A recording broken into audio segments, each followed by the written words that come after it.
गुरुर्देवो महेश्वरः गुरुर्साक्षात् परब्रह्म तस्मै श्रीगुरुवे नमः। जय गणेश मंगलकरण मंगल में गुणधाम मंगल में मंगल करो गणपति कोटि प्रणाम। बोल वृंदावन बिहारी लाल की जय, बुलवा के बिहारी लाल की जय। अब आपको हम तीसरे स्कंद का 10वां अध्याय में 10 प्रकार की सृष्टि का वर्णन के बारे में बताएंगे। सो आप ध्यानपूर्वक सुनेंगे। जो इस श्रीमद् भागवत कथा को प्रतिदिन सुनते हैं उनकी सभी मनोकामनाएं पूर्ण होती हैं। काम करते हुए, चलते हुए, कोई भी कार्य कर रहे हो, भगवान की कथा सुनने से लाभ ही लाभ होता है और हमारी श्वास की जो गति होती है वो एक रिदम में आ जाती है और जितनी सांस की गति हमारी धीमी होती है उतने ही हम परमात्मा के निकट होते हैं और जितनी हमारी सांस तेज चल रही होती है भगवान उतनी दूर होते चले जाते हैं। भगवान सबको एक समान सांस देते हैं कि ये आपको हम पूंजी दे रहे हैं श्वासों की, और श्वासों की जो पूंजी दे रहे हैं इससे ऐसा करो कि जिससे कि आपका जीवन व्यर्थ ना जाए। जैसे एक पिता अपने पुत्र को बिजनेस के लिए एक पूंजी देता है कि बेटा ये मैं आपको पूंजी दे रहा हूँ और इससे आप व्यापार करके कितना कमा करके लाते हो वो मुझे बताना। ऐसे ही परमात्मा हमको जिस श्वास की पूंजी दी है, इस श्वास की पूंजी को हम योग के द्वारा, कथा के द्वारा, श्रीमद् भागवत की कथा जो सृष्टि है उनके एक एक शब्द जो हैं इसे सुनने से हमारी श्वासों की जो गति होती है वो धीमी हो जाती है और परमात्मा के निकट धीरे धीरे होती चली जाती है।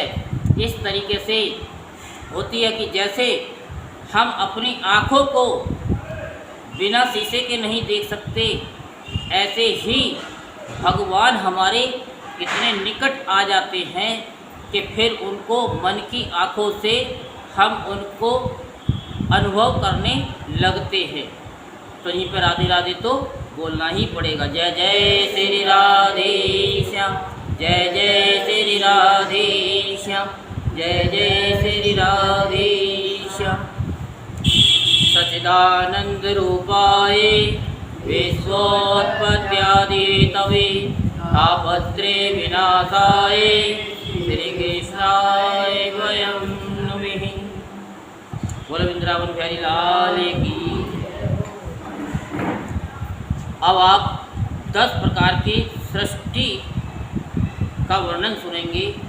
विदुर जी ने भगवान नारायण के अंतर ध्यान हो जाने पर संपूर्ण लोकों के पितामह ब्रह्मा जी ने अपने देह और मन से कितने प्रकार की सृष्टि उत्पन्न की। भगवान इनके सिवा मैंने आपसे और भी जो जो बातें पूछी उन सब का भी क्रमश वर्णन कीजिए और मेरे सब संशयों को दूर कीजिए, क्योंकि आप सभी भाइयों में श्रेष्ठ हैं। सूत जी कहते सोनक जी विदुर जी के इस प्रकार पूछने पर मित्र जी बहुत ही प्रसन्न हुए और अपने हृदय में स्थित उन प्रश्नों का इस प्रकार उत्तर देने लगे। श्री मित्र जी ने कहा, अजन्मा भगवान श्री कृष्ण ने जैसा कहा था ब्रह्मा जी ने भी उसी प्रकार चित्त को अपने आत्मा श्री नारायण में लगाकर 100 दिव्य वर्षों तक तप किया। ब्रह्मा जी ने देखा कि प्रलयकालीन प्रबल वायु के झरोकों से जिससे वे उत्पन्न हुए हैं तथा जिस पर वे बैठे हुए हैं वे कमल तथा जल काँप रहे हैं। प्रबल तपस्या एवं हृदय में स्थित आत्मज्ञान से उनका विज्ञान बल बढ़ गया और उन्होंने जल के साथ वायु को पी लिया। जिस पर स्वयं बैठे हुए थे उस आकाशव्यापी कमल को देखकर उन्होंने विचार किया कि पूर्व कल्प में लीन हुए लोकों में मैं इसी से रचूँगा। तब भगवान के द्वारा सृष्टि कार्य में नियुक्त ब्रह्मा जी ने उस कमल कोश में प्रवेश किया और उस एक के ही हुए स्वह ये 3 भाग किए। यद्यपि वह कमल इतना बड़ा था कि उसके 14 भुवन या उससे भी अधिक लोकों के रूप में विभाग किए जा सकते हैं। विभाग मीन्स डिवाइड, कितने भागों में उनको बांटा जा सकता है। जीवों के भोग स्थान के रूप में इन्हीं 3 लोकों का शास्त्रों में वर्णन हुआ है। जो निष्काम कर्म करने वाले हैं उन्हें मह, तपह, जनह और सत्यलोक रूप ब्रह्मलोक की प्राप्ति होती है। विदुर जी ने कहा कि आपने अद्भुत कर्मा विश्वरूप श्री हरि की जिस काल नामक शक्ति की बात कही थी, प्रभु उसका कृपया विस्तार पूर्वक वर्णन कीजिए। श्री मैत्र जी ने कहा कि विषयों का रूपांतरण बदलना ही काल का आहार है। स्वयं तो वह निर्विशेष अनादि और अनंत है। उसी को निमित्त बनाकर भगवान खेल खेल में अपने आप को ही सृष्टि के रूप में प्रकट कर देते हैं। पहले ये सारा विश्व भगवान की माया से लीन होकर ब्रह्म रूप से स्थित था। उसी को अव्यक्त मूर्ति काल के द्वारा भगवान ने पुनः पृथक रूप से प्रकट किया है। ये जगत जैसा अब है वैसा ही पहले था और भविष्य में भी वैसा ही रहेगा। इसकी सृष्टि 9 प्रकार की होती है तथा प्राकृत और विकृत भेद से एक 10वीं सृष्टि और भी है और इसका प्रलय काल द्रव्य तथा गुणों के द्वारा 3 प्रकार से होता है। अब पहले मैं 10 प्रकार की सृष्टि का वर्णन करता हूँ। पहली सृष्टि महतत्व की है। भगवान की प्रेरणा से सत्वादि गुणों में विषमता होना ही इसका स्वरूप है। दूसरी सृष्टि अहंकार की है, जिससे पृथ्वी आदि पंचभूत एवं ज्ञानेंद्रियां और कर्मेंद्रियों की उत्पत्ति होती है। तीसरी सृष्टि भूत सर्ग है, जिसमें पंच महाभूतों को उत्पन्न करने वाला तन मात्र वर्ग रहता है। चौथी सृष्टि इंद्रियों की है, ये ज्ञान और क्रिया शक्ति से संपन्न होती है। पांचवी सृष्टि सात्विक अहंकार से उत्पन्न हुए इंद्रियाधिष्ठाता देवताओं की है, मन भी इसी सृष्टि के अंतर्गत है। छठी सृष्टि अविद्या की है, इसमें तामित्र, अंधतामित्र, तमह, मोह और महामोह ये 5 गांठें हैं। ये जीवों की बुद्धि का आवरण और विक्षेप करने वाली हैं। ये 6 प्रकार की जो प्राकृतिक सृष्टियां हैं। अब विकृतिक सृष्टियों का भी विवरण ध्यानपूर्वक सुनिए। जो बड़े ध्यान से सुनते हैं ये कथा, उनको बहुत ही सहज सरल भाव से समझ में आ जाती है। जो भगवान अपना चिंतन करने वालों के समस्त दुखों को हर लेते हैं, ये सारी लीला उन्हीं श्री हरि की है। वे ही ब्रह्मा के रूप में रजोगुण को स्वीकार करके जगत की रचना करते हैं। 6 प्रकार की प्राकृत सृष्टियों के बाद 7वीं प्रधान विकृत सृष्टि इन 6 प्रकार के स्थावर वृक्षों की होती है। वनस्पति, औषधि, लता, तुकसार, विरुद्ध और ध्रुम, इनका संचार नीचे जड़ से ऊपर की ओर होता है। इनमें प्राय ज्ञान शक्ति प्रकट नहीं रहती। ये भीतर ही भीतर केवल स्पर्श का अनुभव करते हैं तथा इनमें से प्रत्येक में कोई विशेष गुण रहता है।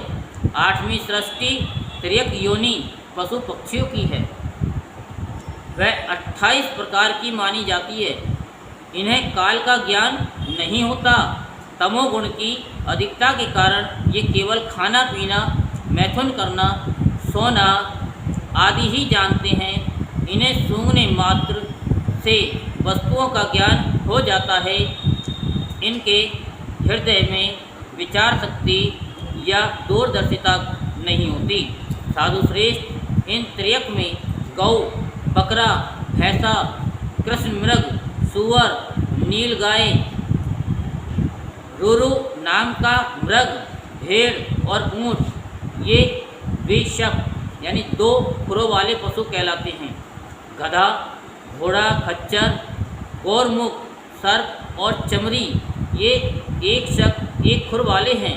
अब 5 नख वाले यानी नखून वाले पशु पक्षियों के नाम सुनो।